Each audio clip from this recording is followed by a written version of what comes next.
আমাদের প্রধানমন্ত্রী আমাদেরকে রাজাকার বলে যে গালিটা দিলেন, এই গালিটা তিনি প্রত্যাহার করতে হবে। বাংলার ছাত্র সমাজকে তিনি একটা জনপ্রতিনিধি হয়ে তিনি জনগণকে এইভাবে গালি দিতে পারেন না। রাজাকার একটা খুবই মানে নিম্ন শ্রেণীর শব্দ, তো এটা তো তুচ্ছ করা, তাচ্ছিল্য করা, খুবই নিম্ন শ্রেণীর একটা গালি বলা যায়। রাজাকার শব্দটা আমরা কোনোভাবে অন করি না, এটা অন করার মতো কোনো শব্দ না। এটা আমরা মুক্তিযুদ্ধের শক্তির পক্ষে, আমরা এর বিরোধী না। আচ্ছা, এর বাইরে হচ্ছে আমরা কি রাজাকার শব্দটা মেনে নিব? প্রথমত আমরা রাজাকার শব্দটা মোটেই মেনে নিচ্ছি না বলে কালকে রাতে হলের গেট ভেঙে, হলের তালা ভেঙে হচ্ছে এখানে আন্দোলন শুরু হয়েছে, যেটা আজকে পর্যন্ত চলমান। এর পাশাপাশি তিনি যে বলেছেন যে মুক্তিযোদ্ধার সন্তানরা কোটা পাবে না, তো কি সাধারণ মানে অন্যরা রাজাকারের বাচ্চারা পাবে? এই যেটা একটু আগে বললাম, মুক্তিযোদ্ধার সন্তান বা নাতিপুতি বাংলাদেশে আছে 5 লাখেরও কম।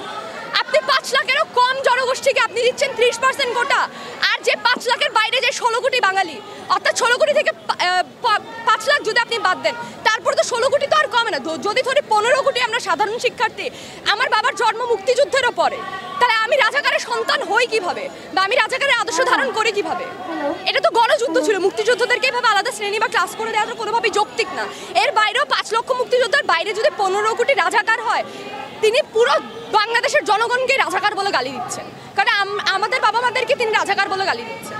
আচ্ছা, আমাদের এই এক দফা এক দাবির সাথে এখন আমরা এই জিনিসটা নিয়েও কথা বলতে চাই, বা আমাদের কর্মসূচি এইটা একটা অংশ যে আমাদের এই যে তিনি যে আমাদেরকে রাজাকার বলে যে গালিটা দিলেন, রাজাকার শব্দটা তো ভালো শব্দ না, এটা তো একটা খুবই মানে রাজাকার কারা ছিল, আলবদর কারা ছিল, আল শামস কারা ছিল, এইসব ইতিহাস তো আমরা জানি।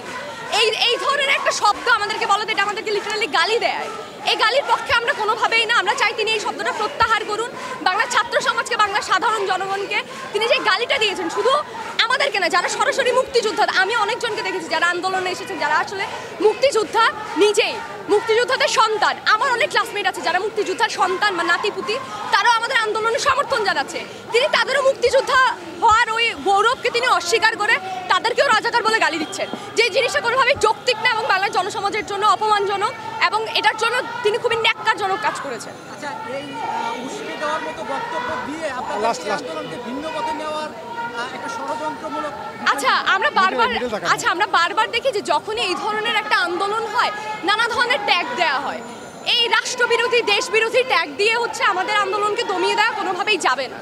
আমাদেরকে রাষ্ট্রবিরোধী বললেই তো আমরা রাষ্ট্রবিরোধী হয়ে যাচ্ছি না। বাংলার এখানে যে এইসব 20-30 হাজার মানে ছেলেমেয়েরা, ছাত্র সমাজ, বাংলার এই যে আপামর রিক্সাওয়ালা থেকে ধরে দোকানদার, সবাই আমাদেরকে যে সাপোর্টটা দিচ্ছে, আমরা জনগণের কাছ থেকে যে সাপোর্টটা পাচ্ছি, এই জিনিসটা তো আমাদের মানে সরকারের বা রাষ্ট্রপ্রধানদের বোঝা উচিত যে জনসমর্থনের বিরুদ্ধে, জনগণের চাহিদা, জনগণের প্রতিনিধি হয়ে তারা কিভাবে জনগণের বিরুদ্ধে গিয়ে কথা বলে, বাংলার ছাত্র সমাজের বিরুদ্ধে গিয়ে তারা কিভাবে কথা বলে। তারা যদি জনগণের প্রতিনিধি হয়ে থাকে আসলে, তাহলে তো তারা কখনো ছাত্র সমাজের, জনসমাজের বিরুদ্ধে যাওয়ার কখনোই কথা না।